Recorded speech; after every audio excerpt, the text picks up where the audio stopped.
O Caibalion. Capítulo 1. A filosofia hermética. Abre aspas.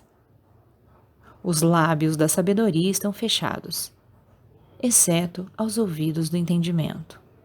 Fecha aspas, nota número 1. O Caibalion, nota número 2.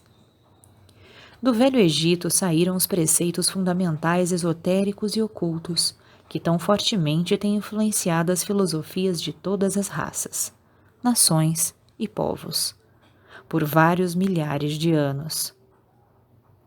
O Egito, a terra das pirâmides e da esfinge, foi a pátria da sabedoria secreta e dos ensinamentos místicos. Todas as nações receberam dele a doutrina secreta. A Índia, a Pérsia, a Caldeia, a Média, a China, o Japão, a Assíria, a antiga Grécia e Roma, e outros países antigos aproveitaram lautamente dos fastos do conhecimento, que os hierofantes e mestres da terra de Ísis tão francamente ministravam aos que estavam preparados para participar da grande abundância de preceitos místicos e ocultos, que as mentes superiores deste antigo país tinham continuamente condensado. No Antigo Egito viveram os grandes adeptos e mestres que nunca mais foram superados, e raras vezes foram igualados. Nos séculos que se passaram desde o tempo do grande Hermes. No Egito estava estabelecida a maior das lojas dos místicos. Pelas portas dos seus templos entraram os neófitos, que mais tarde, como hierofantes, adeptos e mestres, se espalharam por todas as partes da terra, levando consigo o precioso conhecimento que possuíam, ansiosos e desejosos de ensiná-lo àqueles que estivessem preparados para recebê-lo. Todos os estudantes do oculto conhecem a dívida que têm para com os veneráveis mestres deste antigo país.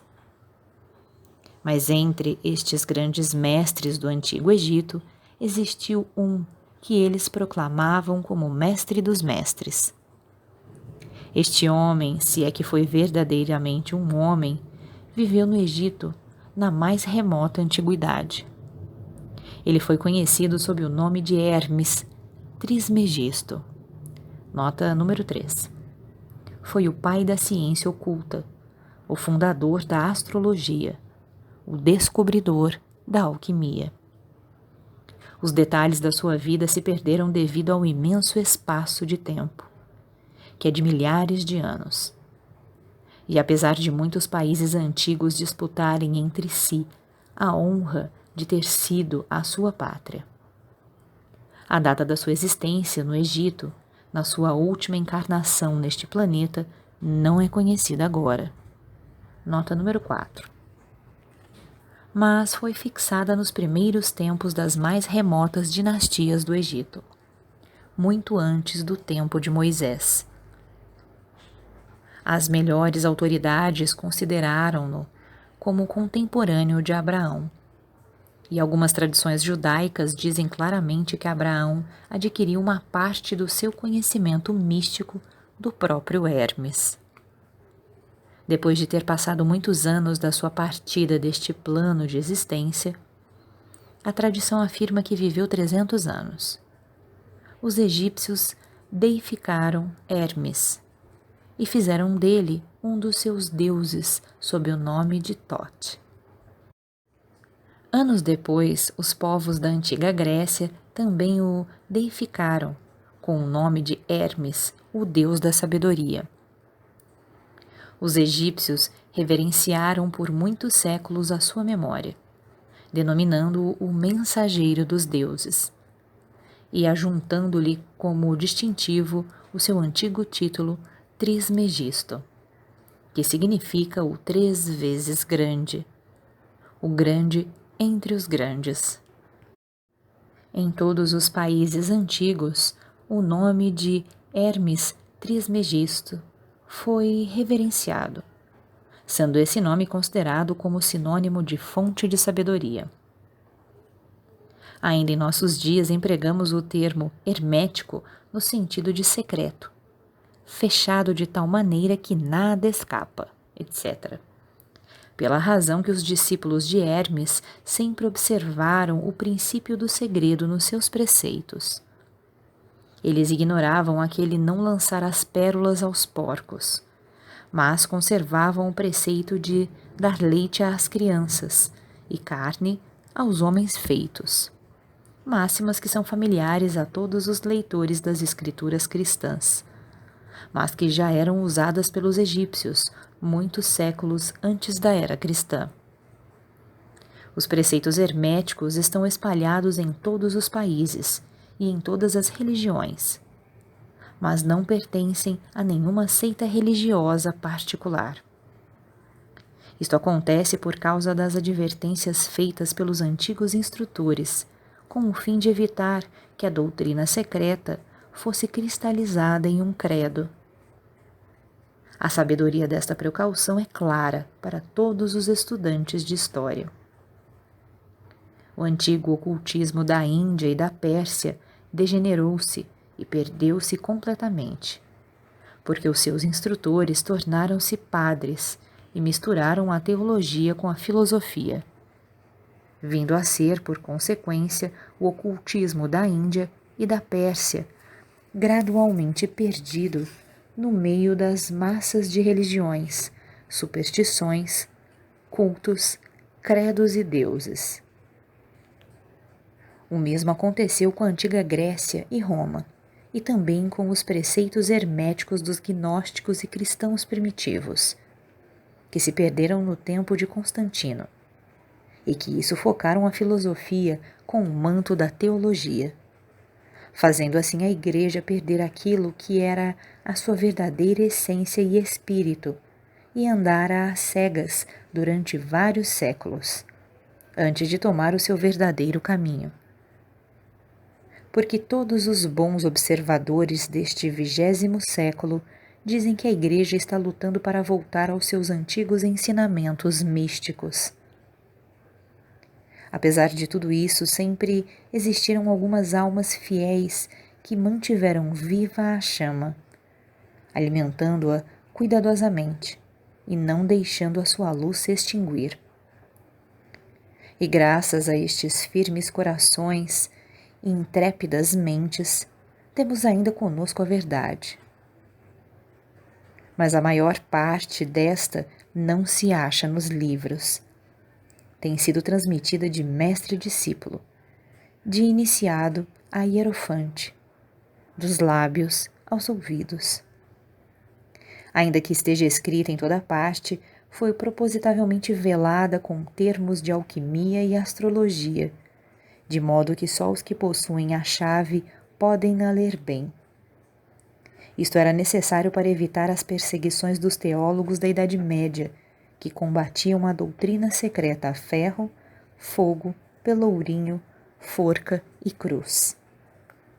Ainda atualmente só encontramos alguns valiosos livros de filosofia hermética, apesar das numerosas referências feitas a ela, nos vários livros escritos sobre diversas fases do ocultismo. Contudo, a filosofia hermética é a única chave mestra que pode abrir todas as portas dos ensinamentos ocultos. Nos primeiros tempos existiu uma compilação de certas doutrinas básicas do hermetismo, transmitida de mestre a discípulo, a qual era conhecida sob o nome de Caibalion, cuja significação exata se perdeu durante vários séculos. Este ensinamento é, contudo, conhecido por vários homens a quem foi transmitido dos lábios aos ouvidos, desde muitos séculos. Estes preceitos nunca foram escritos ou impressos até chegarem ao nosso conhecimento. Eram simplesmente uma coleção de máximas, preceitos e axiomas, não inteligíveis aos profanos, mas que eram prontamente entendidos pelos estudantes. E além disso, eram depois explicados e ampliados pelos iniciados hermetistas aos seus neófitos.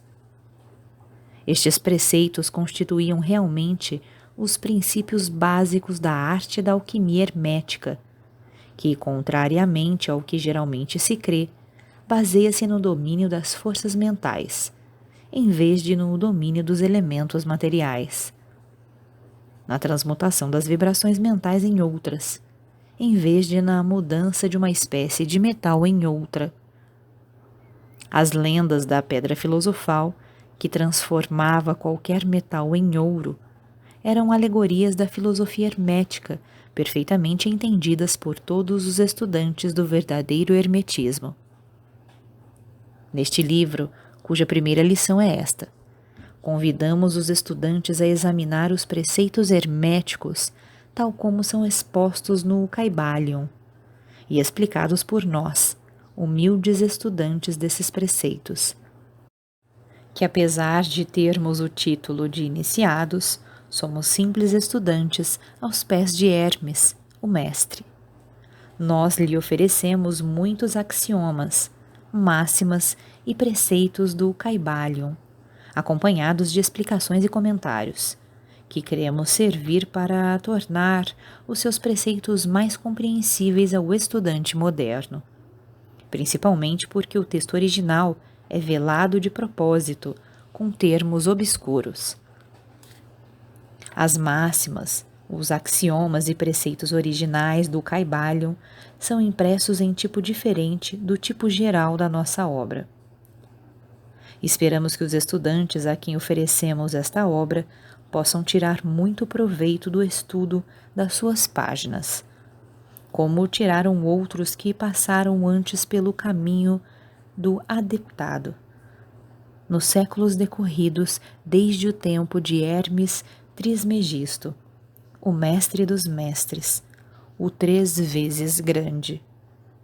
Diz o Kybalion, abre aspas, em qualquer lugar que estejam os vestígios do mestre, os ouvidos daquele que estiver preparado para receber o seu ensinamento se abrirão completamente. Fecha aspas. Abre aspas. Quando os ouvidos do discípulo estão preparados para ouvir, então vêm os lábios para os encher com sabedoria. Fecha aspas. De modo que, de acordo com o iniciado, só dará atenção a este livro aquele que tiver uma preparação especial para receber os preceitos que ele transmite. E, reciprocamente, quando o estudante estiver preparado para receber a verdade, também este livro lhe aparecerá. Esta é a lei. O princípio hermético de causa e efeito, no seu aspecto de lei de atração, levará os ouvidos para junto dos lábios e o livro para junto do discípulo. Assim são os átomos.